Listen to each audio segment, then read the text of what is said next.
ఒక వ్యక్తి బాప్తీసం పొందాలని అంటే ఖచ్చితంగా వారు బాప్తీసంకు సంబంధించిన పాఠాన్ని వినాలి. ఒక వ్యక్తి తను పాపంలో ఉన్నాడు అన్న సంగతిని గుర్తించితే పాపములో నుండి విడిపించబడడానికి ఇష్టపడతాడు.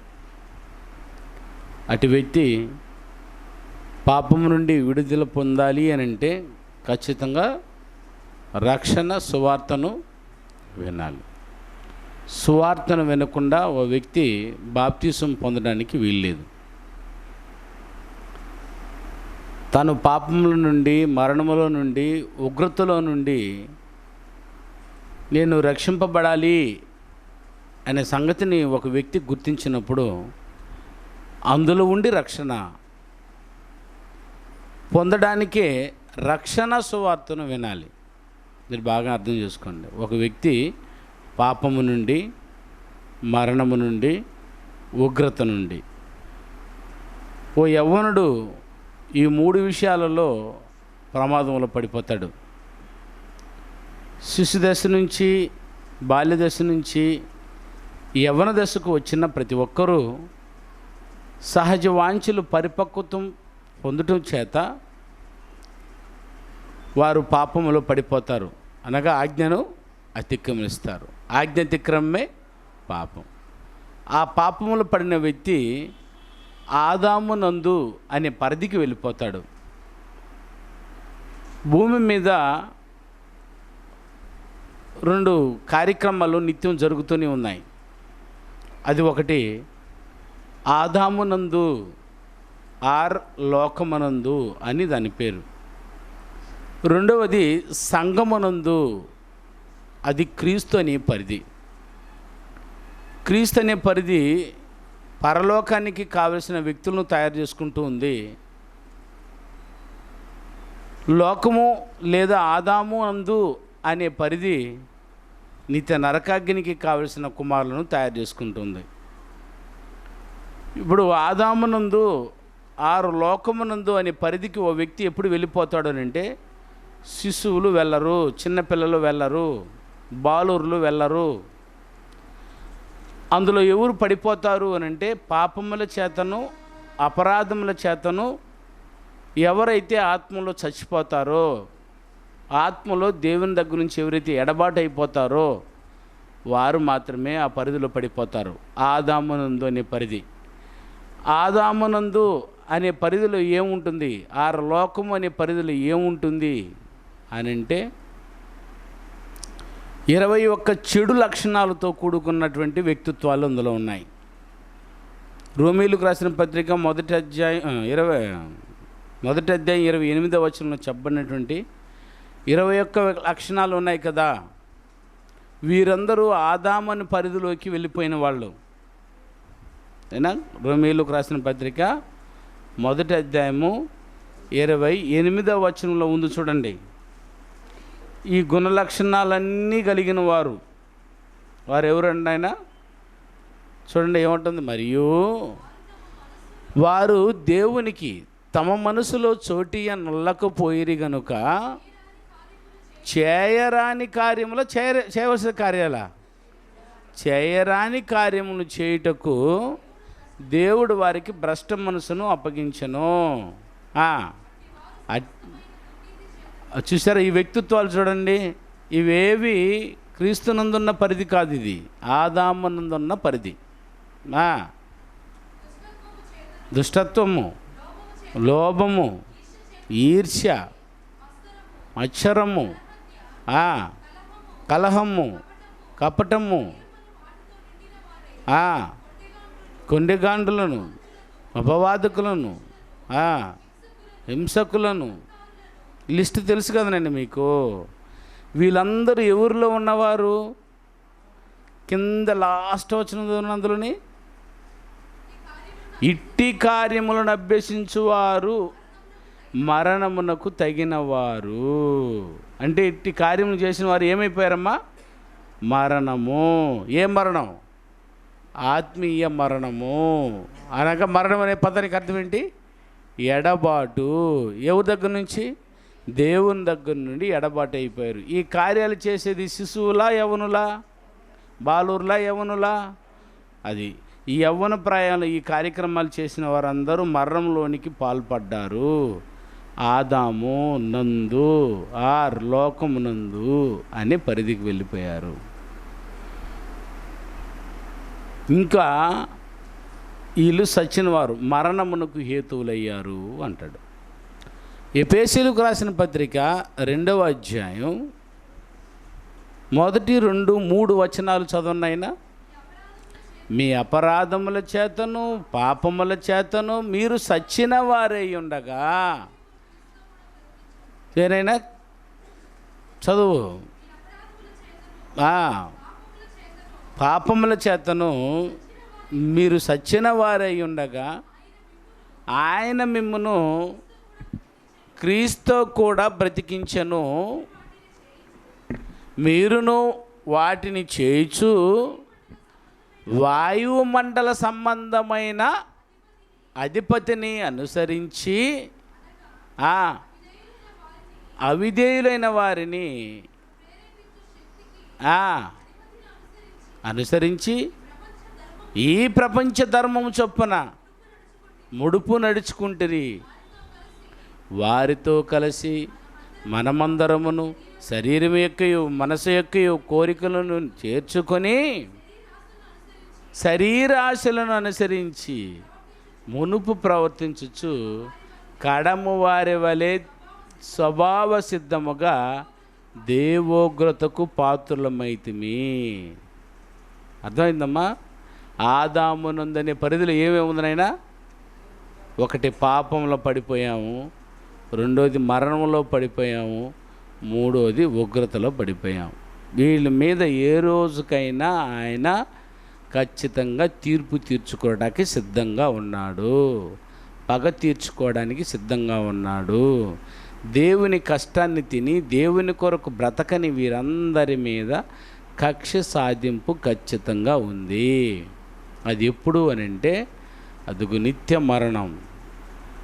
యేసుక్రీస్తు 2వ రాకడలో ఈ పని జరగబోతుంది. ఈ ఆదామునందు అనే పరిధిలో ఉన్న వారికి ఈ శిక్ష. అదేనా? ఈ ఆదాముని పరిధిలోకి వెళ్ళడానికి గల కారణం పాపం. అదేనా? ఈ పాపాన్ని చేయడానికి కారణం సహజ వాంఛలు పరిపక్వత పొందడం. ఏ వయసులో? యవ్వన వయసులో. యవ్వన వయసులో ప్రతి ఒక్కరూ పాపంలో పడిపోతారు, ఆదామని పరిధిలోకి వెళ్ళిపోతారు. ఆదామని పరిధిలో ఏమేమి ఉందట? పాపము, మరణము, ఉగ్రత. ఈ మూడింటిని కలిపి ఇంకొక మాట, చెడిపోయిన లక్షణాలు కలిగిన వాళ్ళు కూడా అందులో ఉంటారు. వారు ఎవరి అడగరు వాళ్ళని, రై ఓ వంటి కిందకే. చెడిపోయిన గుణలక్షణాలు కలిగిన వారు, వారికి తప్పు అంటేనే తెలియదు, తప్పు మీద తప్పు చేస్తూనే ఉంటారు. వారు వాత వేయబడిన మనసాక్షి కలిగిన వారై ఇందులో ఉన్నారు. ఇందులో ప్రతి ఒక్కరు, ఇప్పుడు మీరు కూడా పాపం చేసినప్పుడు ఇందులో ఉంటారు. ఇందులోనే ఉంటే ఏముందయ్యా, ఉంటాము కదా అని అంటారేమో. ఈ 21 చెడు లక్షణాలతో మరణముతో ఉన్న, దేవుని ఉగ్రతతో ఉన్న మిమ్మలను ఖచ్చితంగా మీరు ప్రమాదంలో ఉన్నారని గుర్తించాలి. నిత్య నరకాగ్నికి తోసేస్తాడు. నీ ఆత్మ ఆరని అగ్నితో కలకాలం ఉండవలసి వచ్చిన అవసరం వచ్చింది. అది శిక్ష. ఇప్పుడు కాదు, ఇప్పుడు మీరు దర్జాగా బ్రతుకుతారు. ఇప్పుడు చూడండి, లోకంలో తప్పు చేసేవారు న్యాయం చేసేవారి కంటే బాగా బతుకుతున్నారు, హ్యాపీగా ఉన్నారు. కానీ ఒకరోజు ఖచ్చితంగా వారు తీర్పులో నిత్య నరకాగ్నికి గురి అయిపోతారు. అయ్యో మాకొద్దు, ఇందులో నుంచి మేము విడుదల పొందాలంటే మేమేం చేయాలి అని ఈ ఆదామని పరిధిలో ఒకవేళ మీరు పడిపోయి ఉన్నారని గుర్తిస్తే, పాపము నుండి, మరణము నుండి, ఈ ఉగ్రత నుండి మాకు విడుదలై పొందే అవకాశం ఏమైనా ఉందా అని అడగగలిగితే ఆ ఏర్పాటును దేవుడు పెట్టాడు. నువ్వు పాపమే చేయలేదనుకుంటే నువ్వు విడుదల పొందుతావు? నువ్వు ముందు చనిపోయి ఉన్నావన్న సంగతిని తెలుసుకోకపోతే ఎలా బ్రతికించమని అడుగుతావు? ఇందులో నువ్వు రక్షణ పొందాలి అని అంటే ఒక వ్యక్తి బావిలో పడిపోయి ఉన్నాడు అనుకోనైనా, ఇప్పుడు ఏమని ఉన్నాడు, బావిలో పడినాడు గమ్మున ఉన్నాడంటే ఎవరైనా కాపాడతారమ్మా? కాపాడబడాలి అని అంటే ఆయన ముందు ఏం గ్రహించాలి? నేను నీళ్ళల్లో పడిపోయి ఉన్నాను, నన్ను రక్షించండు బాబు, నన్ను కాపాడండు అని అరిస్తూ ఉంటే దారిన పోయేవాళ్ళు ఏంద్ర కేక వస్తుందని తొంగి చూస్తారు. అప్పుడు నువ్వు కొట్టుకుని మిటికలాడుతుంటావు. అప్పుడు దారం వేసి నేను లాగగలరు. ఇల్లు కాలిపోతుంది అనుకో నాయన అగ్నిలో, నువ్వు ఇంట్లో పడుకొని హ్యాపీగా కాలడు కూర్చుకుంటూ పడుకున్నావు అనుకో, ఎవరు కాపాడతారు? నేను ఇల్లు కాలిపోతున్న సంగతి నీకు అర్థం అవ్వాలి. లోపల నిప్పుల శాఖలు వచ్చి పైన పడుతుండాలా. అప్పుడు అయ్యో నన్ను నిప్పుల నుంచి కాపాడు, ఎంతోమంది అరిచిన దాఖలాలు ఉన్నాయి.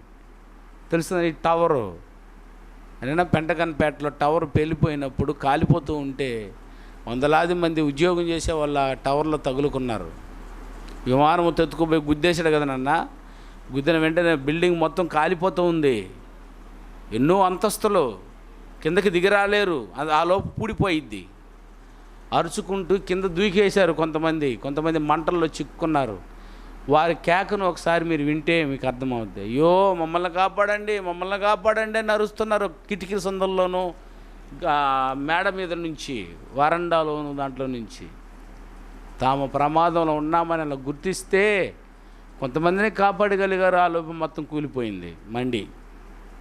అలాగూ నేను పాపములోను, మరణములోను, ఉగ్రతలోనూ ఉన్నాను బాబు అని ఒక్కసారి మీరు మొరపెట్టితే ఆ మొరను దేవుడు విని ఆ ప్రమాదం రక్షించుటకు సిద్ధంగా ఉన్నాడు. మీరు కేకే వేయకపోతే ఆయన ఏడాడైనా వస్తాడు మీ దగ్గరికి. ఈ లోకముల నుండి పాపములను రక్షించే నాదుడు ఎవ్వరు లేరు. అదే ఎవరున్నారమ్మా? ఎవరు లేరు. ఉగ్రత నుంచి రక్షించగలిగిన వాడు ఎవరైనా ఉన్నాడా? ఎవరు లేరు. అవునా? సాక్షాత్తు దీన్ని రక్షించడానికి యేసు ప్రభు వారు మాత్రమే ఉన్నారు. మీరు అప్పుడు మొరపెట్టినప్పుడు అందులో నుంచి రక్షించడానికి అదిగో రక్షణ సువార్తను అనే దారం వదిలేడు, మీకు పట్టుకొని పైకి వచ్చేయండి అని. అర్థమవుతుందైనా? కనుక ప్రతి ఒక్కరూ తాము పాపములో ఉన్నారని గుర్తిస్తే అప్పుడు క్రీస్తునందు అనే పరిధిలో ఒక గొప్ప ఏర్పాటు ఉంది. అయినా దెసలోనికులకు రాసిన 2వ పత్రిక 2వ అధ్యాయం 9వ వచనాన్ని మీరు చదవగలిగితే అపరూపమైన ఏర్పాటును దేవుడు ఏర్పాటు చేసి ఉన్నాడు. చూడమ్మా, దెసలోనికులకు రాసిన 2వ పత్రిక 2వ అధ్యాయము 9వ వచనం నుంచి చదువు. నశించుచున్నవారు అన్నా, మరణించిన వారు అన్నా, ఉగ్రతలో ఉన్నవారన్నా ఒకే అర్థమే. ఈయన ఒక పదం వాడాడు ఇక్కడ. నశించుచున్నవారు తాము రక్షింపబడుటకై సత్య విషయమైన ప్రేమను అవలంబింపకపోయిరి. అంటే సత్య విషయమైన ప్రేమను అవలంబిస్తే రక్షింపబడతారా? రక్షణ పొందరా? రక్షణ పొందుతారు. పాపము నుండి, మరణము నుండి ఓ వ్యక్తి రక్షణ పొందాలంటే ఏం చేయమన్నారు ఆయన? సత్య విషయమైన ప్రేమను, ఆ ప్రేమే క్రీస్తులో చూశారు కదా ఉదయం ఆరాధనలో ఆయన చిందించింది. ఆయన ప్రేమ నీ పాపాలు నా పాపాల కొరకు రక్తాన్ని చిందించబడ్డాడు, ఆయన విమోచించగలడు అని అన్నప్పుడు ఆయన సువార్తను, రక్షణ సువార్తను ఎఫెసీయులకు రాసిన పత్రిక 1వ అధ్యాయం, ఎఫెసీయులకు రాసిన పత్రిక 1వ అధ్యాయం 13వ వచనాన్ని చదువునైనా. మీరును సత్యవాక్యమును అనగా మీ రక్షణ సువార్తను, అదేనా ఏముందనైనా? ఏ సువార్త అంట? రక్షణ సువార్త, మిమ్మల్ని రక్షించే సువార్త. 800 నుండి పురిదా? ఎబేసియర్ 1వ అధికారం 13వ వచనం వాసి. ఎబేసియర్ 1వ అధికారం 13వ వచనం.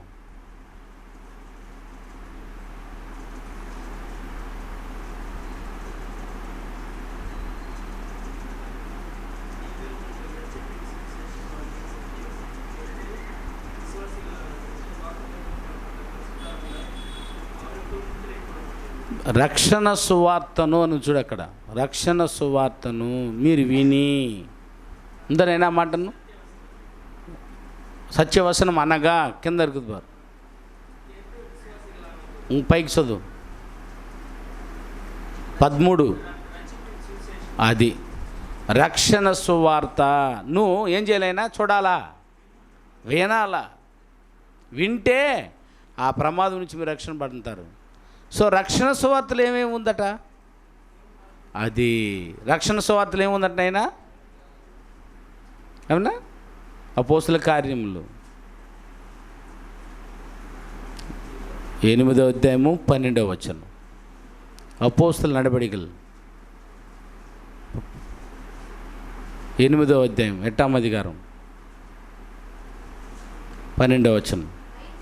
అయితే ఫిలిప్పు దేవుని రాజ్యమును గూర్చి యేసుక్రీస్తు నామమును గురించి సువార్తను ప్రకటించుచుండగా, చూసారా, సువార్తను ప్రకటించుచుండగా వారు అతన్ని అంటే ఆ సువార్తను నమ్మి పురుషులను స్త్రీలను బాప్తీసం పొందారు.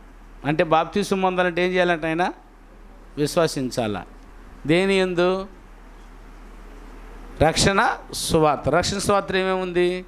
దేవుని రాజ్యాన్ని గురించి యేసుక్రీస్తు నామాన్ని గురించి అన్నప్పుడు అందులో మీకు చూపించాను. దేవుని రాజ్యంలో ఏమేమి పాఠాలు ఉన్నాయో చూపించాను అననా.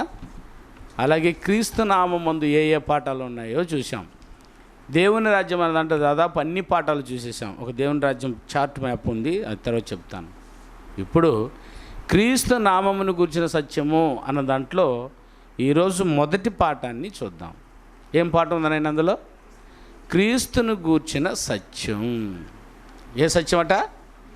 క్రీస్తును గూర్చిన సత్యం అనే పాఠాన్ని ఈరోజు మనం విందాం. క్రీస్తును గూర్చిన సత్యం. యేసుక్రీస్తును గూర్చిన సత్యం అంటే మీకు తెలుసు. యేసు అంటే రక్షకుడు, క్రీస్తు అంటే అభిషేక్తుడు, రాజు, ప్రభువు. ఓకేనైనా? యేసు రక్షకుడు. ఎందులో నుంచి రక్షిస్తాడట? ఇంకెవ్వరు రక్షించలేరు. ఎందులో నుండి? పాపముల నుండి, మరణములో నుండి, ఉగ్రతలో నుండి, చెడిపోయిన వ్యక్తిత్వముల నుండి. మరలా చెప్తున్నా, పాపము నుండి, మరణము నుండి, ఉగ్రత నుండి, చెడిపోయిన వ్యక్తిత్వము నుండి, ఈ 4 నుంచి కెట్టుపోయిన గుణలక్షణాలు, చెడిపోయిన గుణలక్షణాలు. ఈ 4 ఎందులో ఉంది నైనా? ఈ 4 ఎందులో ఉందని చెప్పాను? ఆదామను పరిధి. గుర్తుపెట్టుకోవాలి, ఆదామను పరిధి ఆర్ లోకము. ఈ లోకంలో వాళ్ళే ఉన్నారు, చూడు, వాళ్ళే ఉన్నారు. చచ్చిపోయిన వాళ్ళే ఉన్నారు. చచ్చిపోయిన వాళ్ళంటే దేంట్లో? ఆత్మలో చనిపోయిన వాళ్ళు, గుడ్డోళ్ళు. అవునా కదా? అందరూ పాపులా కాదా? అందరూ పాపాన్ని నుంచి విముక్తి పొందాలని ఆశ లేని వాళ్ళందరూ చెడిపోయిన వ్యక్తిత్వాలు. చూసారా? ఘోరాతి ఘోరం. విన్నారనంటే, నేను చెప్పానంటే ఊరేసుకొని చచ్చిపోతాం, అట్లుంది పరిస్థితి. ఇట్టి చెడు వ్యక్తిత్వాలతో ఆదాము నుండి పరిధిలో ఉన్న వారందరూ ఒకవేళ మమ్మల్ని రక్షించండి అని అంటే సత్యం అనే ప్రేమ మిమ్మల్ని రక్షించడానికి సిద్ధంగా ఉంది. అందుకే రక్షణ సువార్తను వెళ్ళాలి. రక్షణ సువార్తలో 2 భాగాలు ఉన్నాయి. దేవుని రాజ్యాన్ని గురించి, యేసుక్రీస్తు నామాన్ని. దేవుని రాజ్యాన్ని గురించి మీరు విన్నారు.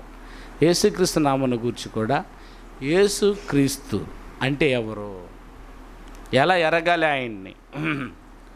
వారు దేవుణ్ణి ఎరిగి దేవుణ్ణి మహింపరచలేకపోయారు. యేసుక్రీస్తుని ఎరిగి యేసుక్రీస్తుని మహింపరచలేకపోతున్నారు. కారణం, యేసుక్రీస్తు అని ఒకే ఆయన ఉంటే ప్రాబ్లం లేదు నాయన. మత్తయి సువార్త 24వ అధ్యాయం 24వ వచనం చూడండి, లేదా 22వ వచనం చూస్తాను నాయన.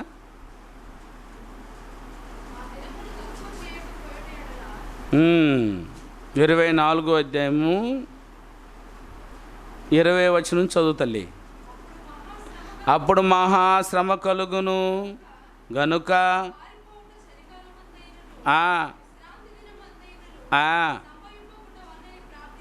అవును లోక ఆరంభము నుండి ఇప్పటి వరకును అట్టి శ్రమలు కలగలేదు, ఇక ఎప్పుడునూ కలగబోదు.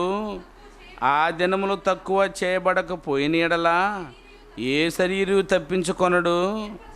ఏర్పరచబడిన వారి నిమిత్తము ఆ దినములు తక్కువ చేయబడును. ఆ కాలమందు ఎవడైనను ఇదిగో క్రీస్తు ఇక్కడ ఉన్నాడు అక్కడ ఉన్నాడని చెప్పిన యెడల నమ్మకుడి. అబద్ధపు క్రీస్తును అబద్ధపు ప్రవక్తను వచ్చి సాధ్యమైతే ఏర్పరచబడిన వారి సహితము మోసపరచుటకై గొప్ప సూచక క్రియలను మహత్కార్యములను కనపరచుదరు. ఎవరు వస్తారంటమ్మా? అబద్ధ క్రైస్తవులు, అబద్ధ క్రీస్తులు. క్రైస్తవులు కాదు, అబద్ధ క్రీస్తులు. క్రీస్తు ఉన్నాడట, అబద్ధ క్రీస్తు ఉన్నాడట. ఇది ప్రాబ్లం. ఇప్పుడు మీరు ఇద్దరిని చూశారనైనా ఎవరైనా మా క్రీస్తుని చూసారా? అబద్ధ క్రీస్తుని చూసి ఉన్నారా? బంగారు తెలుసా మీకు? కాని బంగారం తెలుసా? Rolled gold. అవునా? ఉందా రోల్డ్ గోల్డ్? తెలుసా తెలీదా? అది కూడా తెలీదా? తెలుసు. ఎట్లా ఉంటుంది అది? బంగారం లాగే కాదు, బంగారం వాళ్ళ అబ్బలాగా ఉంటుంది. అవునా కదా? ఆయన బంగారం కంటే బంగారం కూడా మెరవదు. తల తల తల తల తల అని మెలిషాకి ఆ నగలు తీయాలి, మేనమావ కదా నువ్వు కూడా రా అని తీసుకెళ్ళారు మమ్మల్ని. లలిత జ్యువెలరీకి తిరుపతికి తీసుకెళ్ళారు. అక్కడ తీసుకెళ్ళి నగలు తీస్తూ ఉన్నారు. విపరీతమైన రేట్లు ఆడ. సరే తీస్తూ ఉన్నారు. అటు చూస్తూ ఉంటే పక్కన వాచ్ కనబడింది. నేను వాచ్ ఏందయ్యా వాచ్ ఏంటంటే మొత్తం బంగారే. ఆ వాచ్ అంతా బంగారే. అర్థమైందేనా? 6 సవర్లు అయ్యి అది బంగారుతో ఉందాడ. అయ్యా ముళ్ళు కూడా బంగారం అని అడిగా. ఆ ముళ్ళు, ఆ ఇంజిన్ అది తప్ప మీతంతా బంగారం వేస్తారన్నాడు. అర్థమైందమ్మా?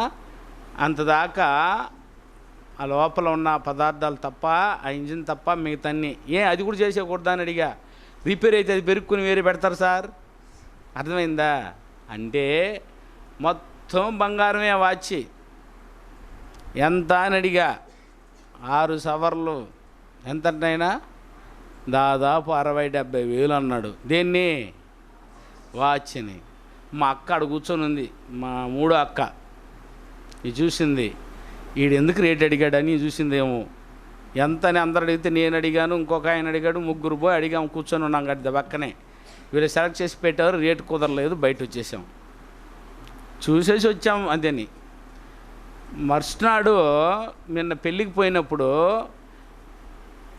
ఇంట్లో ఇంకొక వాచ్ ఉంది. కేవలం అది సభలకు పోయేటప్పుడు కట్టుకుంటా. చూశారు ఎవరైనా? చూడలే. మీరు కూడా చూడలేదు కావాలి. ఇది కట్టుకోబోయానే. తమ్ముడా తీసుకొచ్చేసావా దాన్ని అంటామంది. దేన్ని? కరెక్ట్గా కనిపెట్టావన్నా. అర్థమైందేనా? ఆడ చూసిన దానికంటే ఇక తల మెరుస్తుంది అది. చూడలేదా? చూసి ఉంటారు చాలామంది. కానీ బంగారు కాదు అది. బంగారు అంటే 30,000కి ఇచ్చేస్తా. ఎవరిని తీసుకెళ్తారా? మోసపోతారు. అర్థమైనా? కానీ బంగారం. ఆమె డౌట్ ఏమైందంటే కొనేసాడేమో వీడు. ఆమె మనసు అడిపోయింది. ఏది 60-70 వేలు పెట్టి వాచ్ చేసుకుంటారు ఆయన. ఆలోచించారా? బంగారానికి కాని బంగారానికి మా అక్కకి తేడా తెలియలే. తెలియనా? ఇప్పుడు క్రీస్తుకి అబద్ధ క్రీస్తుకి ఇంకెంత తేడా తెలిసి ఉంటుందని జనాలకి. అబద్ధ క్రీస్తు కూడా ఉన్నాడని కూడా తెలియదు నాన్న. అనేకులకి తేడా తెలియదు. మక్క కొడుకు చనిపోయాడు, ఆడి పేరు కూడా యేసు. చూసారా? చాలామందికి పేర్లు ఉన్నాయి యేసు అని. ఉందా లేదమ్మా? చాలామందికి యేసు అని పేర్లు ఉన్నాయి. వారందరూ ఎవరంటే సాక్షాత్తు పరలోకం నుండి దిగి వచ్చిన యేసు గారు. యేసన్న పేరు పెట్టుకున్నటువంటి వారు వీళ్ళు డమ్మి. ఏనైనా 15వ అధ్యాయం యోహాను సువార్త 15వ అధ్యాయం మొదటి వచనం చదువుమా. నేనే నిజమైన ద్రాక్షావల్లిని. ఉండనా? నేనే నిజమైన ద్రాక్షావల్లిని అన్నాడు. అంటే ఏమర్థమవుతాయండి మీకు? ద్రాక్ష పండ్లు చూసారా?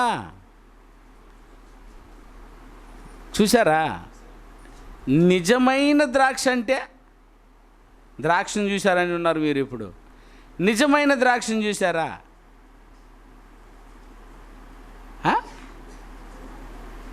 ద్రాక్షను చూశారన్నారు, నిజమైన ద్రాక్షను చూసారా? తేడా చెప్పండి చూసుంటే.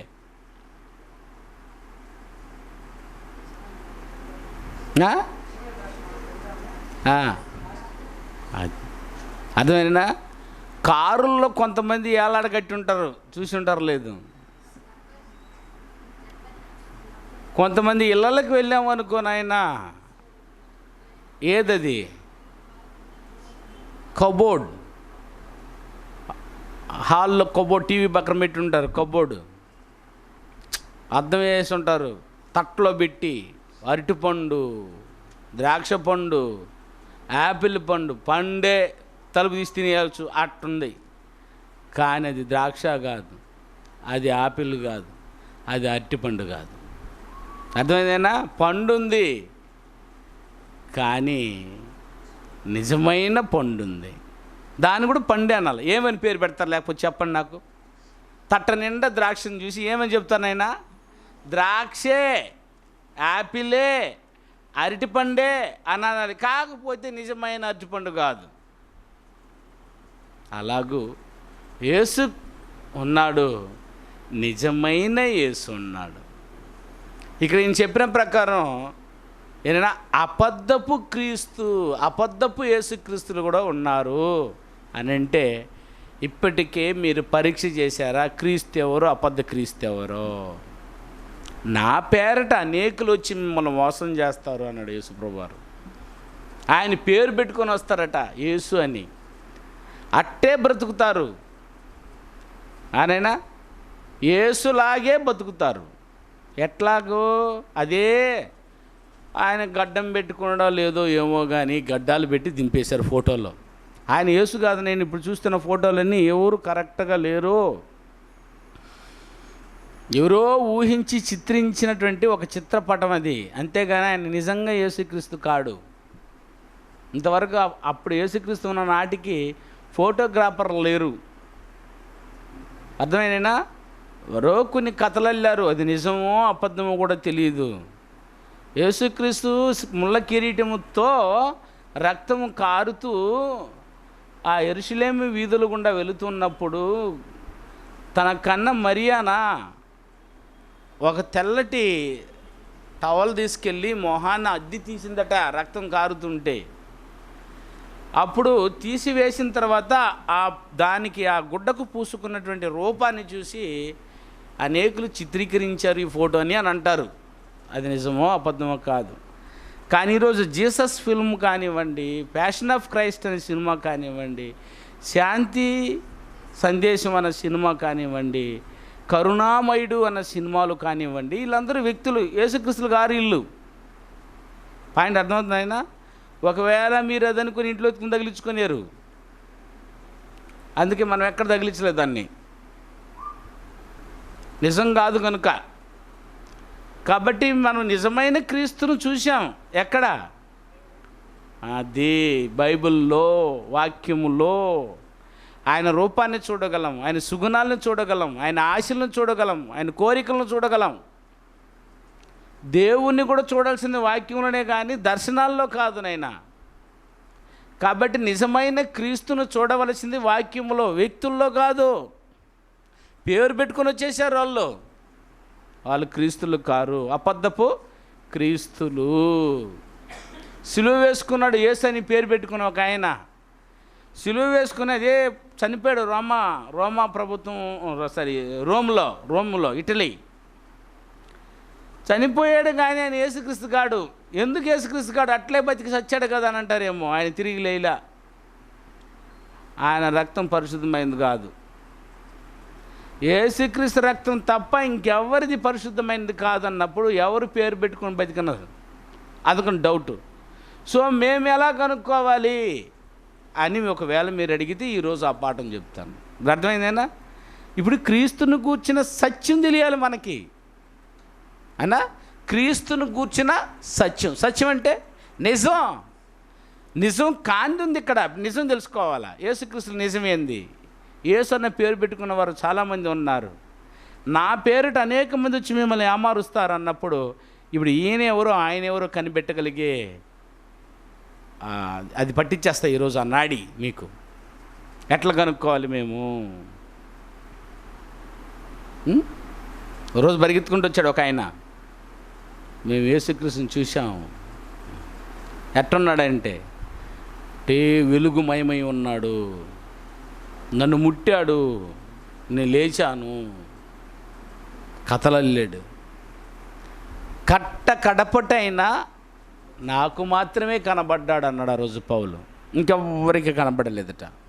కడపటంటే అర్థమేనా? దట్ ఇస్ ఆయన ఇచ్చేవారుగా. టికెట్లు అయిపోయినాయి లాస్ట్ ఈయనకే అని అన్నామంటే దాని అర్థం ఏంటి? ఇంకా 4 టికెట్కి ఉందని అర్థమైందా? కడపట అంతే, పౌలు గారితో అయిపోయింది. ఆయన ఆ వెలుగును చూశాడు. వెలుగును చూశాడట. మిట్ట మధ్యాహ్నం 12 గంటల వేళ సూర్యుని కంటే మహా వెలుగును చూశాడట నాయన. పట్టపగలు సూర్యుని కంటే వెలుగు ఏదైనా ఉంటుంది నాయన? ఎన్ని లైట్లు పెట్టినా సూర్యుడి దగ్గర అది సరిపోతుందా? సూర్యుడే చూడలేం మనం, అంత వెలుగులో ఉన్నాడనంటే. సూర్యుని కంటే అని అంటే ఇంక ఇది ఎట్ట చూశాడో ఏమో నాయన పౌలు గారు. నేను కూడా చూశాను అంటాడు. ఒక దొంగ కోవూరులో ఒకడు ఉన్నాడు. నేను కూడా చూశాను ఆ వెలుగును అన్నాడు. అది ఎందుకు? కళ్ళు బాగున్నాయి నీకన్నా. కళ్ళు పోవాలిగా. ఎవరికి పోయింది? చూసిన ఆయనకి. కడపట చూసిన ఆయనకి పోయింది కదా. మోసపోతారు.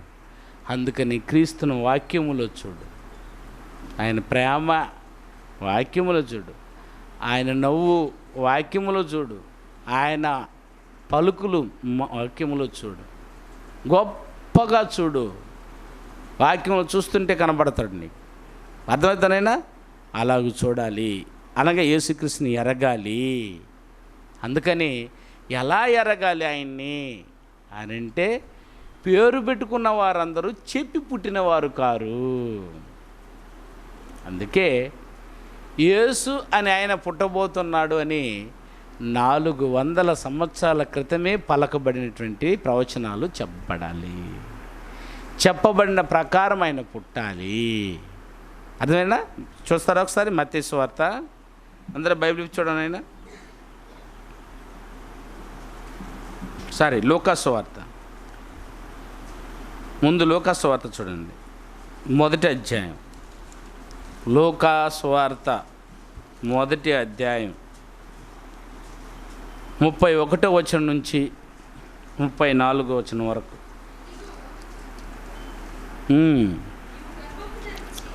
ఇదిగో నీవు గర్భము ధరించి కుమారుని కని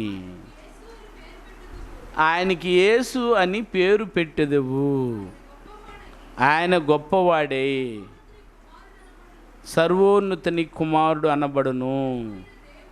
ప్రభు అయిన దేవుడు ఆయన తండ్రి అయిన దావీదు సింహాసనం ఆయనకిచ్చును. ఆయన యాకోబు వంశస్థులను యుగయుగములు ఏలును.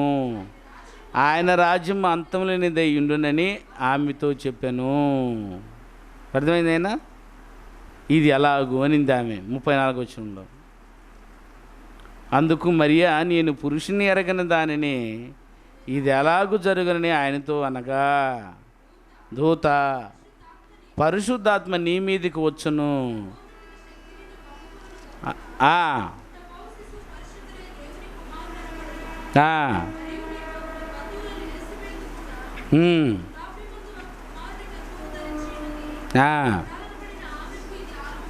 అవును చెప్పాను.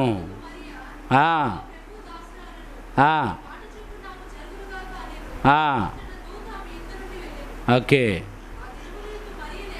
ఆ,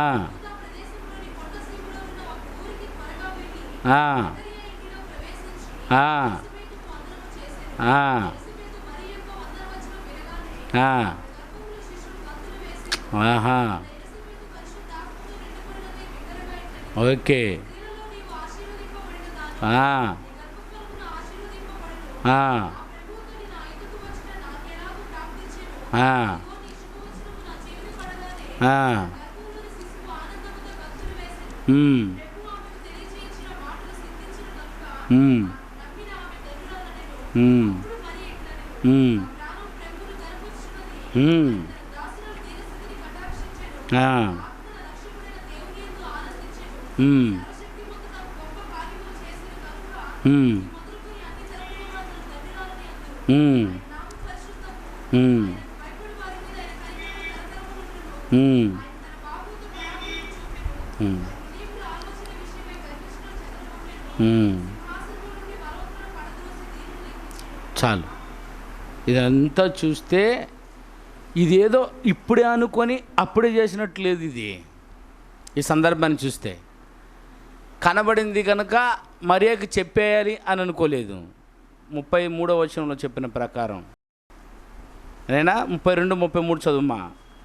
ఆయన గొప్పవాడై సర్వోన్నతుని కుమారుడును, ఎక్కడున్నాడట ఆయన? సర్వోన్నతుని కుమారుడుగా పరలోకమందు ఉన్నాడు ఆయన. అర్థమైందైనా తెలుసు కదా అందరికీ. సర్వోన్నతుడైన కుమారుడు అనబడును, ప్రభు అయిన దేవుడు ఆయన తండ్రి అయిన దావీదు సింహాసనం ఆయనకిచ్చును. ఇక్కడ జరిగింది కాదు, ఇది ఎప్పుడో ముందే రాయబడినది. అర్థమైనా? రాయబడిన ప్రకారం ఇది జరుగుతుంది. హెబ్రీయులకు రాసిన పత్రిక 10వ అధ్యాయము 5వ వచనం. 10వ అధ్యాయము 5వ వచనం చదువునాను. అదిగో, కాబట్టి ఆయన ఈ లోకమందు ప్రవేశించినప్పుడు ఇలాగు చెప్పుచున్నాడు, బలియు అర్పణయు నువ్వు కోరలేదు గాని నాకొక శరీరమును అమర్చితివి, పూర్ణ హోమములను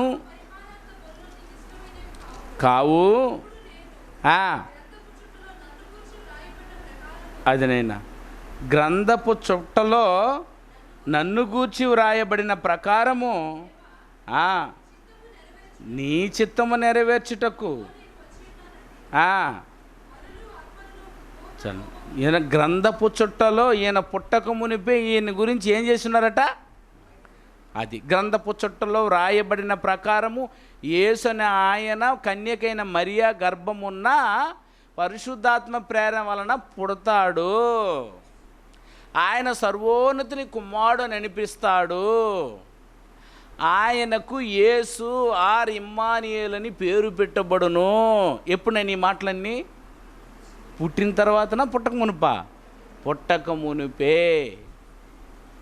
అది అందుకని లేఖనాల్లో ఏం రాయబడినాయంటే, ఆయన, అర్థమైందమ్మా, స్త్రీ యందు పుట్టి, అవునా, స్త్రీ యందు పుట్టి, పురుషుడికి కాదు, స్త్రీ యందు పుట్టి అనగెక్కడ? బెత్లెహేములో పుట్టి, నజరేతులో పెరిగి, యెరూషలేములో మరణించాల. ఇది రాయబడి ఉన్నది. ఈయన యేసు. అట్లా పుట్టాను ఆయన. ఎవరిని మీరు యేసు అని పేరు పెట్టిన వాళ్ళందరూ ఉన్నారా? మా అక్క కొడుకు యేసు అని పేరు పెట్టారే. ఈ అబ్బాయి వీళ్ళ అమ్మ నాన్న ఎక్కడ తెలుసా? వాళ్ళ నాన్నది తమిళనాడు, తిరుత్తని దగ్గర. రాయబడినట్టు ఏమైనా పుట్టారా ఇల్లు? అర్థమైనా? పుట్టక మునిపోయిన ప్రవచనాలు ఉన్నాయా మా అబ్బాయికి? లేదు. ఆయన ఏదో ఊర్లో వాళ్ళ అమ్మ నాన్నలు కొడితే అలిగి ఊరి మీద వచ్చేసాడట. అటు వచ్చి నీరు వాళ్ళు చేరాడు. మా పెద్దమ్మకి పిల్లలే లేకపోతే మా రెండవ అక్కని తీసుకుపోయి పెంచుకున్నారు వాళ్ళు.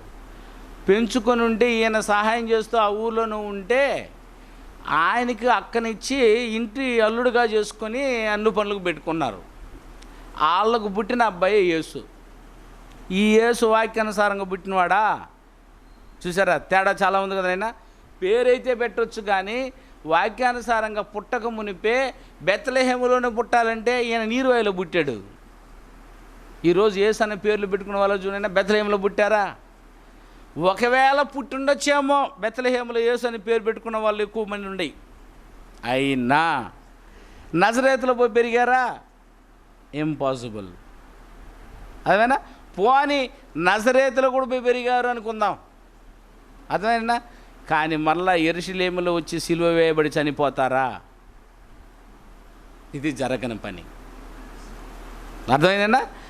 నిజమైన యేసు మాత్రమే వాక్యానుసారంగా తన గ్రంథపు చుట్టలో వ్రాయబడిన ప్రకారము ఆయన ఎక్కడ పుట్టాలైనా బెత్లెహేములో పుట్టాలి, నజరేతులో పెరగాలి. బెత్లెహేములో ఆల్రెడీ వచ్చి కనేసింది, తెలుసు కదా మీకు. సత్రంలో కని సత్రంలో స్థలం అనేందున, అవునా? పశువుల పాకలో పుట్టారా, సత్రంలో పుట్టాడా? సత్రంలోనైనా, పశువుల పాకలో కాదు. పశువుల పాక కట్టారులే మీరు కూడా. ఓకేనా? ఎక్కడ పుట్టానైనా సత్రములో స్థలం అనేనందున పశువుల పాకలో పరుండబెట్టిరి. వాక్యం బాగా చదవాల. పశువుల పాకలో పడుకున్నారు, అక్కడే ఉండిపోయి ఉండొచ్చుగా. మరలా ఉపద్రవం పుట్టింది, జ్ఞానులు వచ్చారు, రాజుకు చెప్పారు, యూదుల రాజు పుట్టిన్నాడు, మేము నక్షత్రాన్ని చూసి వస్తున్నాము. అది కనుక్కోవడానికి 2.5 సంవత్సరం పట్టింది యేసు ప్రభువును పట్టుకోవడానికి వచ్చి. అప్పటికే ఆయన ఎక్కడ పడి ఉన్నాడు? ఎక్కడున్నాడు? పశువుల పాకలోని 2.5 సంవత్సరం. అందులోనే కాపురం ఉన్నారు నాయన. ఆడాడా పోయి పని చేసుకుంటున్నారు, పశువుల పాకలు పడి ఉన్నారు. అప్పుడు వెతుక్కుంటూ వచ్చాడు జ్ఞానులు, యూదా రాజుకి చెప్పేశారు. హేరోదు రాజుకి. రాజా? నేను కదా రాజును, వేరొక రాజు పుట్టిన్నాడా? ఆహా, రహస్యంగా కనుక్కొని నాకు చెప్పేయండి. వీళ్ళు కనుక్కున్నారు, చెప్దామని వెళ్దామని ఉన్నారు. వెంటనే దేవదూతలు వచ్చి, చెప్పొద్దు, చెప్తే చంపేస్తాడు అలా, ఆయన ఇక్కడ చావకూడదు, ఆయన చావాలి, పాపాల కొరకు పెద్దవాడై చావాలి, మీరు రహస్యంగా వెళ్ళిపోండి. రాజుకు చెప్పకుండా రహస్యంగా వెళ్ళిపోయారు. ఇది తెలుసుకున్న హేరోదు రాజు, అరే చెప్పకుండా వెళ్ళారు, అయితే మన ఊళ్ళోనే ఉన్నారు, నాకు రాజుగా ఇంకెవరు ఉండకూడదు, చంపేయండి, 2 సంవత్సరాలు ఈడుగడిగిన పిల్లల్ని నరికేయండి అన్నాడు. అప్పుడే పుట్టిన బిడ్డ ఉంటే చిన్న బిడ్డను చంపేయండి అన్నారు కదా, నేను సంవత్సరంలోపు పిల్లల్ని చంపాలన్నారు కదా. ఎప్పటి పిల్లల్ని చంపన్నాడు? 2 సంవత్సరాల కింద ఉన్న పిల్లల్ని చంపండి అన్నాడు. అందులో నరుక్కుంటూ వస్తే యేసు అనే ఆయన కూడా నరికి వేయబడతాడని దాని ఆలోచన. వెంటనే అదే రాత్రి ఎత్తుకు పై ఎత్తు వేసి తండ్రిని దేవుడు దేవదూతలకు చెప్పి, యేసుక్రీస్తుని నజరేతుకి తీసుకెళ్ళిపో, వాక్యానుసారంగా అక్కడ నెరవేరబడాలి. అప్పుడు అక్కడి నుంచి బయలుదేరి రాత్రికి రాత్రే యేసేపు మరియా బయలుదేరి నజరేతుకు వెళ్ళిపోయారు. అక్కడ అంగలార్పు వినబడేటట్టు ఊరంతా నాశనమైపోయారు, పిల్లలందరినీ చంపేశారు. 2 సంవత్సరాలు పిల్లలు లేరు. యేసు ప్రభు చచ్చిపోయాడా?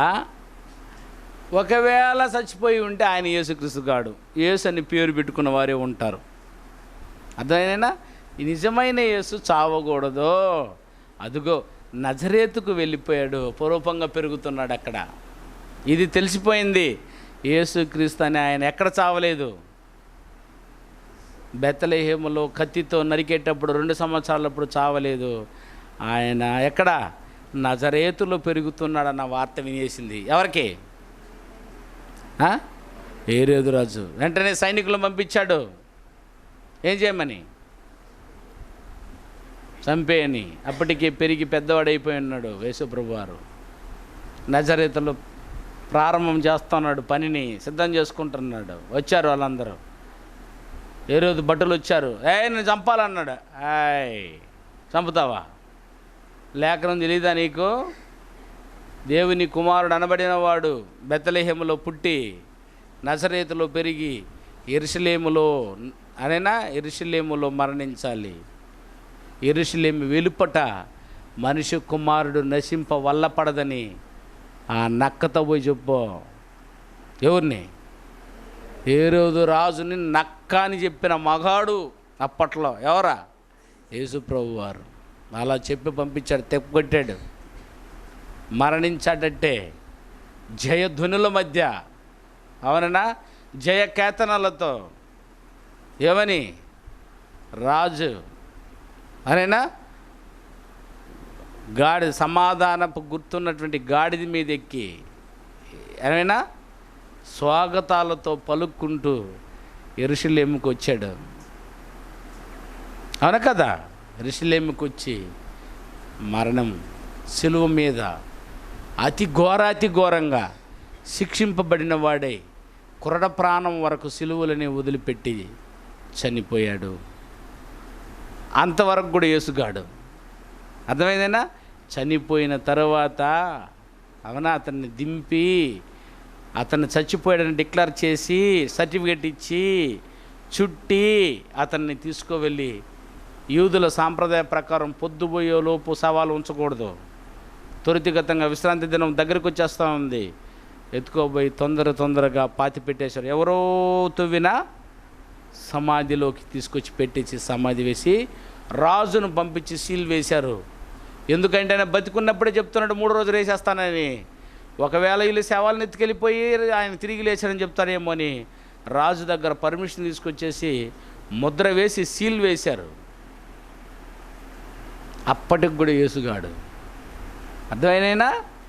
అటు తర్వాత చెప్పిన ప్రకారం 3వ రోజు సమాధిని బద్దలు కొట్టుకుని తిరిగి లేచిన రోజే ఆయన యేసు అయ్యింది. ఇదినైనా నిజమైన యేసుకును అబద్ధపు యేసుకును గల తేడా.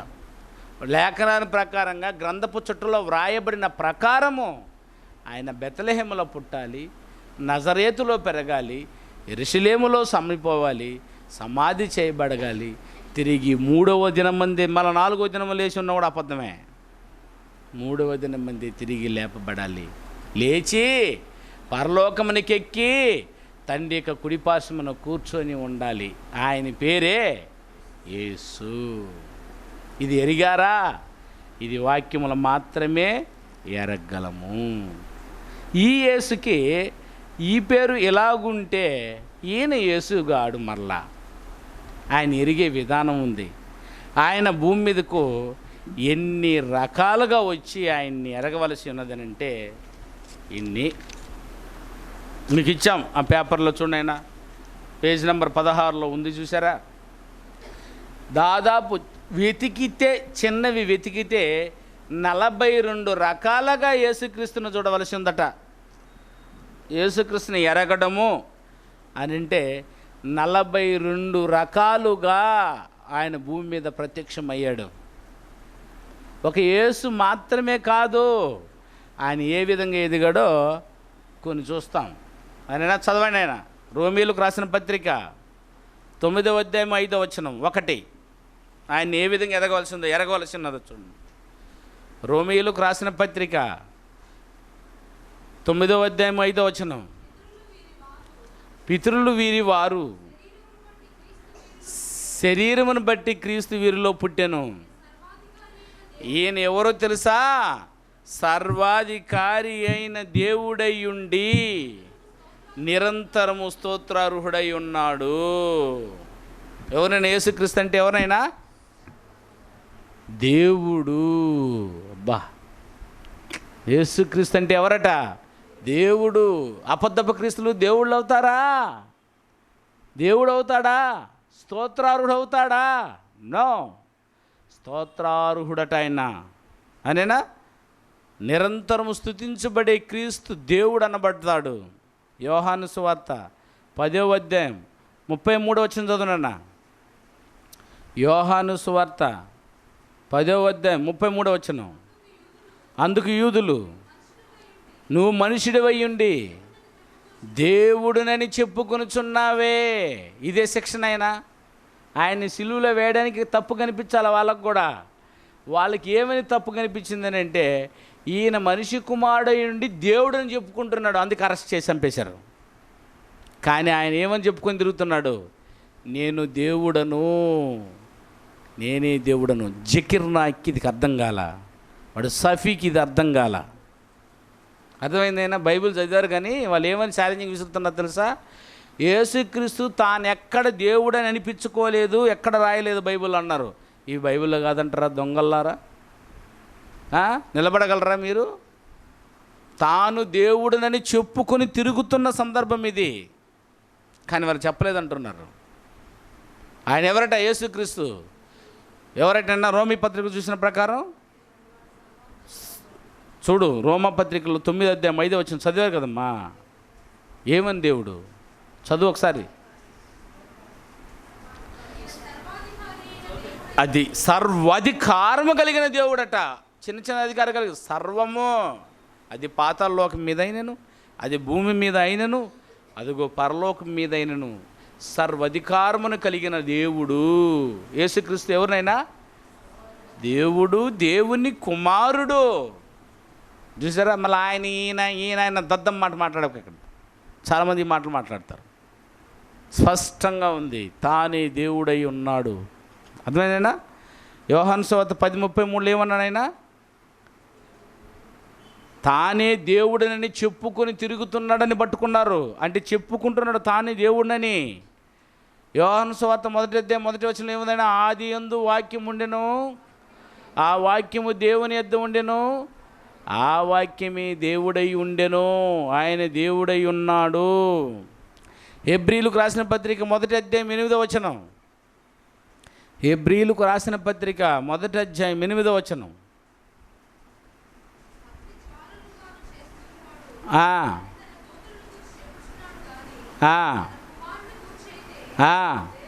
దేవా, నీ సింహాసనము నిద్ర నిలుచునని, నీ రాజ్యదండము న్యాయార్థమైనదని,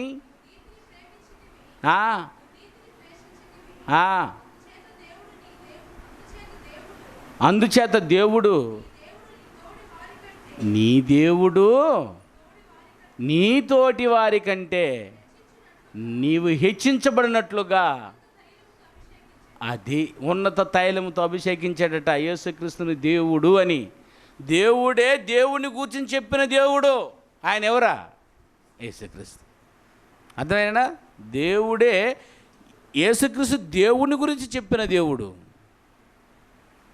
ఆయన దేవుడయ్యా. యెహోవా దేవుడే చెప్తే యేసుక్రీస్తు దేవుడని ఆయన ఈయన పెంటి మాట మాట్లాడతారు. అర్థమైనా? బైబిల్ అర్థం కాక. యేసుక్రీస్తు వారు దేవుడయ్యా. అర్థమైనా? కానీ యేసుక్రీస్తుని ఏమని చూడాలైనా? దేవుడు. ఏమ్మా అర్థమవుతుందా? తప్పకుండా ఉంది. దేవుడు. ఆయన ఏమని ఎరగాలట? దేవుడు, దేవుడు, సర్వోన్నతుని దేవుడు. 2 అందరికి తెలిసిపోయిందిగా. యేసుక్రీస్తుని ఏమని ఎరగాల? ఆయన దేవుడిని ఎరగాలి. 2వది మత్తయి సువార్త 16వ అధ్యాయం 16వ వచనం. మత్తయి సువార్త 16వ అధ్యాయం 16వ వచనం. 2వదిగా ఆయన ఏమని ఎరుగుతున్నాము చూడండి. అందుకు సీమోను పేతురు, అది నీవు నిజ సజీవుడైన దేవుని కుమారుడని మేము ఎరిగాము అంటే 2వదిగా ఏమని ఎరుగుతున్నారంట? ఆయన దేవుని కుమారుడు. యేసుక్రీస్తు ఎవరట? ఈయన దేవుని కుమారుడురా. అది తెలియలేదు వీళ్ళకి. ఆయనే దేవుని కుమారుడై ఉన్నాడు. దేవుని కుమారుడు. మరి దేవుడు కాకుండా ఇంకెవరు? రాజుకు పుట్టినవారు రాజు, దేవునికి పుట్టినవారు దేవుడు. ఇదిగో దేవుని కుమారుడు. యోహాను సువార్త 20వ అధ్యాయం 31వ వచనం. యోహాను సువార్త 20వ అధ్యాయం 31వ వచనం. యేసు దేవుని కుమారుడైన క్రీస్తు అని మీరు నమ్మునట్లును, నమ్మి ఆయన నామమందు జీవము పొందినట్లును ఏలాగూ రాయబడి ఉన్నది. మీరు నమ్మాలి, ఆయన మాటను మీరు నమ్మాలి. ఆయన ఎవరటైనా దేవుని కుమారుడని. బాప్తీసంలో కూడా అడిగే ప్రశ్న ఇది. మీరు యేసుక్రీస్తుని దేవుని కుమారుడని నమ్ముచున్నావా? అనకూడదు గొర్రెలాగా. ఏమనాలా అని చెప్పాలా, నోరారా చెప్పాలా మాట. యేసుక్రీస్తు దేవుని కుమారుడని నేను నమ్ముచున్నాను. అర్థమేనా? అని చూస్తారు. ఎవరు మొహాన్యా? వీడికి ఎట్టిచ్చేదిరా బాప్తిస్మం అనిపిస్తుంది. అదేనా ఎట్టిచ్చామని చెప్పునైనా ఇది ఎరగకుండా. యేసు ఎవరంటే దేవుని కుమారుడు, సర్వోన్నతుడు దేవుడు అనాలా? అదే కదా. పోనీ నేర్పలేదా నేను? బాగా ఈ నెలంతా కత్తి నూరడమే నేను. అర్థమైనా? ఎందుక చెప్పకపోయారా? ఇంకేనా? రైట్. ఆయన ఎవరటైనా సర్వోన్నతిని దేవుని కుమారుడు పేతురు అన్నాడు. అందరూ ఏమనుకుంటున్నారు? అరే నిన్ను ఏలి అనుకుంటున్నారే, నిన్ను ప్రవక్త అనుకుంటున్నారే, వాళ్ళ సంగతి వదిలే, నువ్వేమనుకుంటున్నావు అన్నాడు. అందుకన్నాడు పేతురు, నువ్వు సర్వోన్నతిని దేవుని కుమారుడని నేను నమ్ముచున్నాను. ఆ గొప్ప నమ్మకాన్ని పెట్టి పో, నీ పేరు మీద సంఘం, నీ బండ మీద నా సంఘాన్ని కడతాను, పాతాళక ద్వారములు దాని ఎదుట నిలవనేరకుండా చేస్తాను. గొప్ప పని చేయించాడు. నువ్వు నమ్మితే నీ బండ ఆయన బండ మీద కట్టబడుతుంది. అర్థమైందేనా? నీ రాయి అదుగు మొదటి శతాబ్దంలో ఏర్పాటు చేసిన పేతురు రాతి మీద కట్టబడతావు, దేవుని మందిరంగా. అర్థమైందేనా? ఒకటి ఏమని ఎరగాల? సర్వోన్నతుని దేవుడు అని ఎరగాలి. రెండవది కానీ ఏమని ఎరగాల? సర్వోన్నతుని దేవుని కుమారుడని ఎరగాల. మూడవది చూడు, యెషయా గ్రంథం 7:14. యెషయా గ్రంథం 7వ అధ్యాయం 14వ వచనం.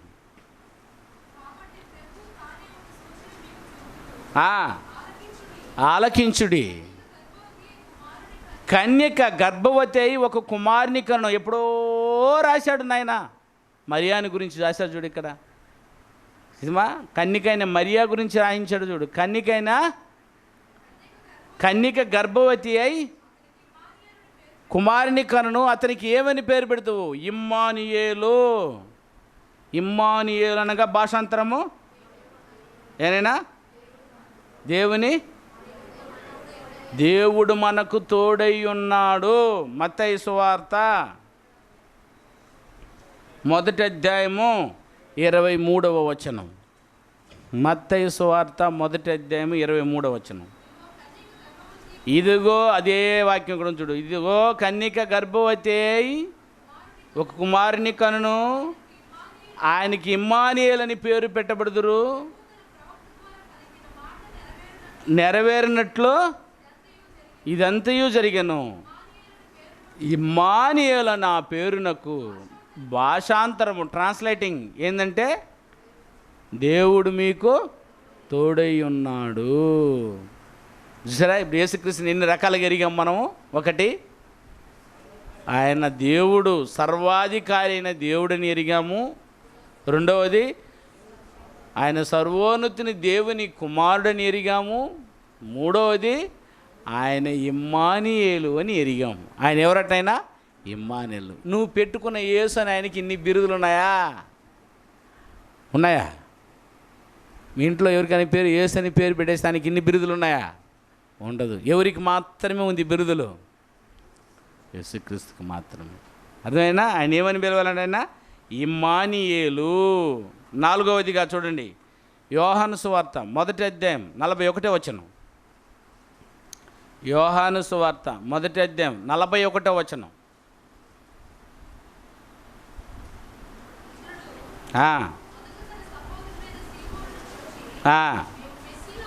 మేము మెస్సియాను కనుగొంటిమి, అతను తోడుకొని వచ్చాను. మెస్సియా అని మాటకు అభిషిక్తుడు అని అర్థము.